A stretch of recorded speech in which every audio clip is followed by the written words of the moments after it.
Hello friends, நம்ம favourite சீரியல்லாம் அடுத்து என்ன சுவாரஸ்யமாக நடக்குதுன்னு பார்க்குறீங்க. இந்த ரேணுகா வந்துக்கிட்டு எனக்கு தான் வாய் இருக்குது அப்படின்னு சொல்லிட்டு ரொம்பவே ஓவராக பேசிகிட்டு இருந்தாலே அவள் வாய் அடிக்கிற மாதிரி நம்ம விஜய் ஒரு வேலை பண்ணி விட்டுறாரு. அது என்ன அப்படின்னு சொல்லிட்டு பார்த்தீங்கன்னா, இவன் வந்துக்கிட்டு வாயை அடக்கிற மாதிரியே தெரியல. அதனால் இந்த ரேணுகாவோட வாயை மூடுறதுக்காக மல்லியை தூக்கி வச்சு ஒரு வேலை பண்ணிடுறாரு. அப்படி என்ன பேசிட்டாரு அப்படின்னு சொல்லிட்டு பார்த்தீங்கன்னா, இந்த ரேணுகா இருந்துக்கிட்டு, விஜய் நீங்கள் வந்து இப்போ முடிவு எடுத்தே ஆகணும். உங்கள் வாழ்க்கையில் நானா இல்லை இந்த மல்லியா?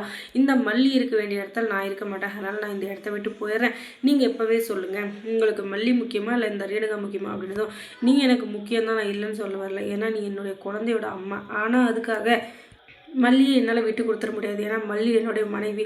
நீ மனைவியாக இருந்த மனைவியாக வாழ்ந்த, அவ்வளோதான். மற்றபடி உனக்கும் எனக்கும் சம்மந்தம் அப்படின்றது இருக்கான்னு கேட்டால் இருக்குன்னு தான் நான் சொல்லுவேன், இல்லைன்னு சொல்ல மாட்டேன். ஆனால் மல்லி என்னுடைய உயிர், உலகம் எல்லாமாவும் இருக்கா.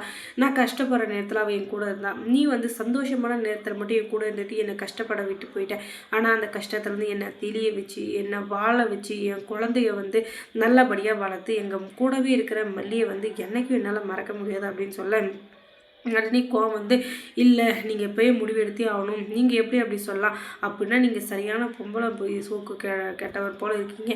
ஒழுங்கு மரியாதையாக நீங்கள் என் கூட வாழ்கிற வழியை பாருங்க. இல்லை என் சொத்து பற்றி எல்லாத்தையும் என் பேர்லேயே எழுதி வச்சுக்கிட்டு அதுக்கப்புறம் நடு ரோட்டில் உங்களை நிற்க வச்சிருவேன். அதுக்கப்புறமா நீங்கள் ஒரு ரூபா கூட இல்லாத நடு ரோட்டில் பிச்சை தான் எடுக்கணும். ஓஹோ, உனக்கு அவ்வளோ திமிராயிடுச்சா? உன் அப்பா சொத்தை வந்து நான் அனுபவிக்குவேன் அப்படின்னு சொல்லிட்டு நினச்சிக்கிட்டு நீ இப்படியெல்லாம் பேசிகிட்டு இருக்க. அதான உண்மை. அது மட்டும் நீ கனவுல கூட நினைக்காத. உன் அப்பா சொத்து எனக்கு ஒரு ரூபா கூட தேவையில்லை. அது எதையும் நான் வாங்க மாட்டேன். மல்லி என்னுடைய மனைவி. அவளை என்றைக்கும் நான் கைவிட மாட்டேன். அதுக்காக உன் அப்பங்கிட்ட ஒரு ரூபா கூட கை நீட்டி காசு வாங்கவும் மாட்டேன். இதுக்கு மேலே நீ பேசினா உனக்கு மரியாதை கெட்டுரும், அவ்வளோதான். நீ ஒழுங்காக இருந்தால் தான் இனிமேல் இந்த வீட்டில் இருக்க முடியும். அதை விட்டுட்டு ஓவராக வாய் பேசிட்டு ரொம்பவே வாயடிச்சிட்டு இருந்தீங்கன்னா அதுக்கப்புறம் நீ நடு ரோட்டில் நிற்க போகிறது உறுதி. வந்து என்னுடைய முன்னாள் மனைவி அப்படின்ற ஒரு மரியாதையில் வெண்பாவோட அம்மான்ற மரியாதையிலையும் நான் வந்து உன்னை நல்லபடியாக நடத்தணும்னு பார்க்குறேன். ஆனால் நீ ரொம்ப ஓவராக போயிட்டுருக்க. அதனால் இதுக்கு மேலேயும் நான் அமைதியாக இருப்பேன் அப்படின்னு சொல்லிட்டு கனவுல கூட நினைக்காத. இனிமேலும் நான் பொறுமையாக இருக்க மாட்டேன். ஏன்னா நீ பண்ண வேலை அப்படி அப்படின்னு சொல்லிட்டு அவர் வந்து மல்லியை கூட்டிகிட்டு ரூமுக்கு போயிடுறாரு. உடனே இந்த ராஜேஸ்வரியும் ரஞ்சிதாவும் இருந்துக்கிட்டு இந்த ரேணுகாவை சும்மானி ஏற்றி விட்டுட்டு இருக்காளுங்க. அது எப்படின்னா, பாத்தியா ரேணுகா, நீ வந்து இத்தனை வருஷமாக கழித்து இந்த வீட்டுக்கு வந்திருக்க.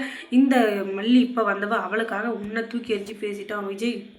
அதுவும் இல்லாமல் அந்த மல்லிக்கு என்ன பேக்ரவுண்ட் இருக்குது, அவள் எப்படிப்பட்டவ, அவள் எவ்வளோ பெரிய கேட்கு மாதிரி எல்லாமே உனக்கும் தெரியும், அந்த விஜய்க்கும் தெரியும். ஆனாலும் பார்த்தியா அவன் கைக்குள்ளே போட்டுக்கிட்டு அவள் என்ன ஆட்டம் ஆடுறான்னு சொல்லிட்டு அந்த மல்லிக்கு விஜயோட சப்போர்ட் இருக்கிற வரையும் அவளை எதுவும் பண்ண முடியாது. முதல்ல நம்மளுடைய டார்கெட் வந்து அவளை பிரிக்கிறதா இருக்கணும்.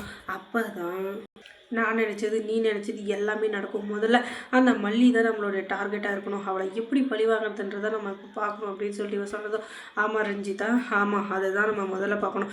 இந்த மல்லி இருக்கிற வரையும் விஜய் கூட நான் சேரவே முடியாது. விஜய் மேலே எனக்கு பாசம் இருக்கிறத அவர் ஏற்றுக்கவும் மாட்டார். அந்த மல்லி வந்து அந்த அளவுக்கு சொக்கு மருந்து போட்டு அவங்கள முந்தானிக்குள்ளே முடிஞ்சு வச்சுருக்கா. அதனால் சும்மாவே விடக்கூடாது. இப்படியாச்சு அந்த விஜயோட மனசுலேருந்து மல்லியை வந்து விரட்டி எடுக்கணும் அப்படின்னு சொல்லிட்டு அடுத்ததாக ஒரு பிளான் போடுறா இந்த சுடர்.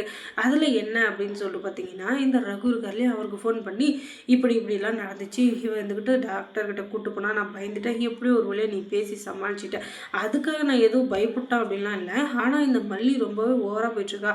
நானும் பார்க்குறேன் கொஞ்ச நாளாக ஏதோ இவ தான் பெரிய இது மாதிரியும் மற்றவங்க எதுக்கும் லாய்க்கு இல்லாத மாதிரியும், அதுவும் இல்லாமல் நம்ம எது பண்ணாலும் அதில் ஒரு குத்தை கண்டுபிடிக்கிறது, அதுக்கப்புறம் என்னை ஏதாச்சும் ஒன்று பண்ணி மாட்டி வருதுன்னு சொல்லிட்டு அவள் ஆட்டம் சுத்தமாக என்னால் தாங்க முடியல ரகு. அவளுக்கு ஏதாச்சும் ஒரு வழி கட்டணும், இல்லைன்னா அவள் ஆட்டம் தாங்கவே முடியாது அப்படின்னு சொல்ல நீ எதுக்கும் கவலைப்படாத சுடர். ஒன்றும் ஒரே மாதம் பொறு.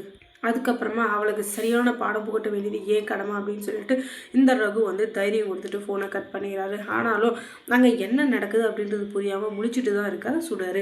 அதுக்கப்புறம் இலக்கியா சீரியலில் என்ன சுவாரஸ்யமாக நடந்திருக்கும் நீங்கள் தெரிஞ்சுக்கணுன்னா நம்ம சேனலை சப்ஸ்கிரைப் பண்ணுங்கள். தேங்க்ஸ் ஃபார் வாட்சிங்.